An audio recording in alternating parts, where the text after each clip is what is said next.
Guys, can I just say how freaking cool it is to have completely suggested an escalation amp and it actually being as I suggested? If you didn't catch yesterday's video, the Skarn legendary amp is releasing today, and this amp will set your HP to 1, and then for however much health you had, you end up getting twice that amount of shields when you use your lantern hold. My original suggestion was to actually make you take double damage while you're in this state so that it basically functioned as a regular health bar, but Aurelia was like, nah, we don't need to make you take double damage. It could just be stupid thick defenses or whatever. From my original design concept here, everything else was pretty much the same. I suggested this for the Skarn amp after having playtested the Broadside amp and the Shrike amp, and then seeing what the Embermane and Drask amps could do. That playtest was about a month and a half ago now, so now finally seeing this in the game, that's awesome. And it is really awesome when you get it, but of course, the caveat is that it is a 1% chance, so, you know, you're barely going to get it. But is that going to stop us from making builds around it? No. No, it is not. Oh, and hey, it's the first day of a new season. You want to stop by the Twitch today? I'll be doing some Hunt Pass giveaways over there. So, you know, you don't have to buy it yourself or anything. Sounds like a pretty good deal to me. I mean, getting something for free? How could you refuse? So I already mentioned in yesterday's video how Tough and Aegis are going to play into this thing, and if you actually want to run these at the same time, it is better to just run Galvanized instead of Cunning, because you are going to gain that much shield that Galvanized is going to be better. And then it's very clear that you should be running Bastion if you are building to try to get this, because I don't know how some of you came up with you should use Revenant, like multiple of you came up with you should use Revenant for this thing, but if you didn't notice, you're kind of at 1 HP, so you literally can't activate Revenant. So you gotta use the Bastion Omnicell here, and then if you're trying to play into specifically doing the one-shots, then you can replace Aegis with Endurance, and Endurance Adrenaline is gonna give you, you know, extra raw damage instead of just slight extra crit chance. But yeah, here's a kind of general build. We have an Adrenaline version, and then we have an overpowered version. You know, you do have the Interrupt ability on the Urska weapons, so you can go ahead and interrupt before you go in one shot, though it technically isn't a one shot at that point, but you know, you're dealing like 1,000 damage or so from the Urska wall, so it's not, you know, it's not quite like you're cheating that much. But if you're going to try for straight up one shots, then something like this can work. I'm going to be running the Urska weapon with Aegis and Adrenaline inside. Then we have the Frostwolf Bond, your mod and special honestly aren't going to matter because you're not going to really play around with your weapon anyway. Bastion as the Omnicell. The Skarn Lantern, of course, is the only way you can get this amp, and then run Catalyst inside. This will just allow you to get that extra shield way more frequently. And then for the armor, we have the Skarn helmet with Tough inside, the Alira chest piece with Aegis inside, we have the Malkarian gloves with Predator inside, and we have the Scrave boots with Catalyst inside. And again, running Catalyst is basically to get the Aether Drive tonic on faster cooldown, so you can use this pretty much every 10 seconds or so. Basically giving you a permanent uptime on that extra shield, except for when you go ahead and decide to do a Bastion Slam, and having permanent uptime on that shield is going to make your Galvanized pop off. And like I said in the video yesterday, it is kind of buggy when you actually use Bastion, because Bastion ends up, for some reason, resetting the amp duration, so you can actually end up stacking the amp on top of itself, when realistically, I think there should be a hard cap at 1850 HP, if I'm not mistaken. You know, that's with Tough and the Pact passive. But if you want to run an overpower version, you basically just swap to the Time Weave Gauntlets with Predator inside, and then you go to the Koshai Boots with Catalyst inside, and then you switch in the weapon to Overpower, which will give you that same perk summary with minus Adrenaline plus Overpower. Are you realistically going to want to run this way though? Not really. You're probably going to want to drop Aegis at the very least, and you probably should drop Tough as well, as fun as it sounds to get the 64% crit chance from Galvanized. You can actually just get that because of how Bastion interacts with it. So basically, if you want to, you know, make sure your escalations on average are still fast, then you can basically just run a Frostwolf build, a normal Frostwolf build minus Berserker, you know, with Adrenaline instead.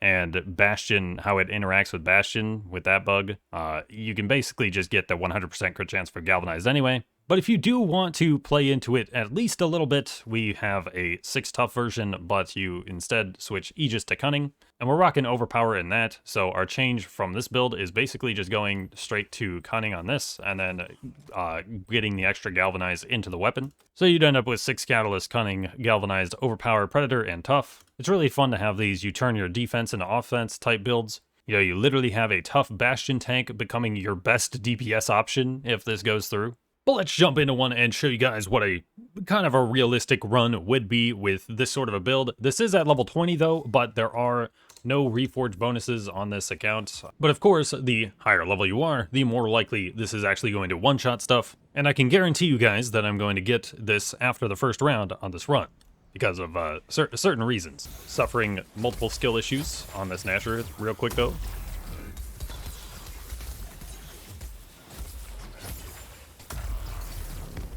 Honestly, it's just the lack of reforge bonuses, man. I tell you, that extra attack speed, you know, extra striker reforges attack speed.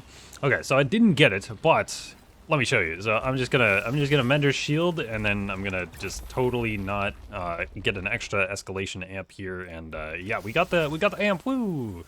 We got the legendary amp, guys. Yeah. Is it cheating? Yes. You'd get banned if you had this on the live server, but you know, it at least saves me from millions of years grinding out just to get enough footage for one video, you know?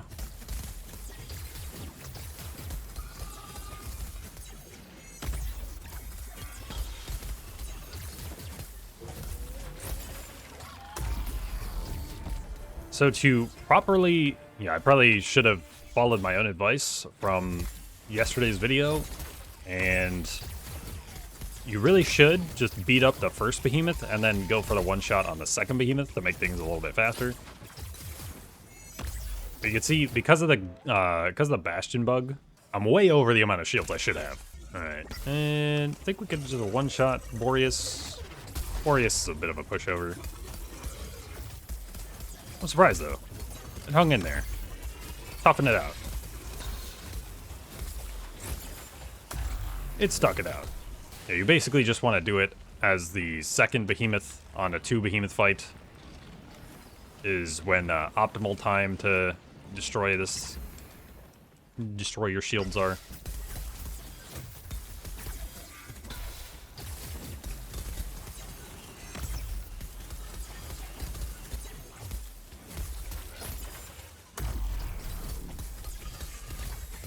Terramain is just being such a gentleman right now, just waiting his turn, you know?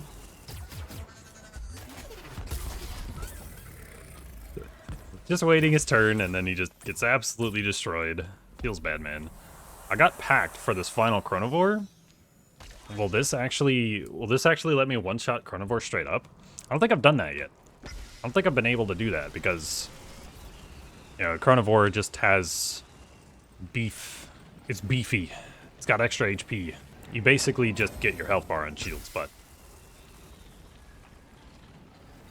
Actually, did it just reset my Frostwolf shield as well? It might be something to report. Paying attention to the rock thing. Yeah, it's messing around with the Frostwolf shield cap, it seems, as well. But, hold on. We have, I think we have Overpower on this build.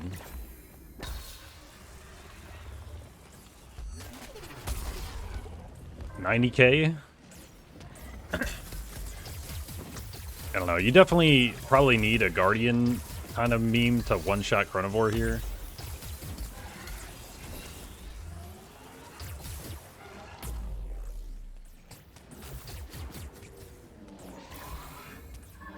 But I mean, you take care of him pretty quickly anyway, so does it really matter? Yo guys, I've got a magic trick to show you, alright? You see that Boreas over there? Alright, now you see him, now he's dead. Yeah, I don't feel like fighting these guys. I'm gonna just let my Ultra Instinct do the work. You know, I'm just gonna stare at them menacingly. My stares prevailed. Alright, yeah, but basically, if you want to deal with the Chronovore in record time when using this amp, you know, as long as you're running Bastion, as long as this bug is still, you know, around in the game, yeah, basically are just going to Gotta make sure you're Ether Drive. But yeah, if you want to deal with Chronivore, not a one-shot, but, you know, very quickly, you're basically just gonna, you know, come in here, make sure your Aether Drive tonic's up, you use your Lantern Hold, smack him a couple times. You don't really have to do anything else here until we get our second Lantern Hold.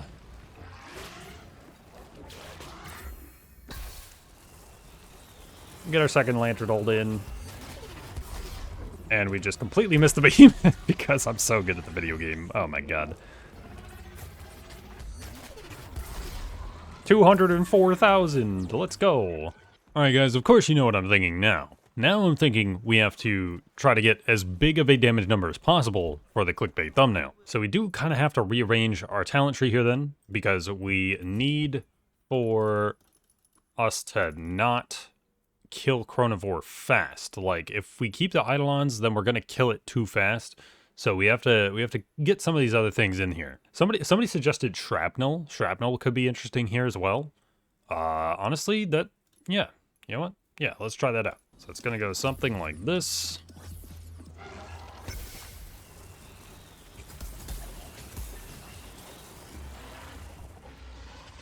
Just hit him. Take a Bastion. Barbaric.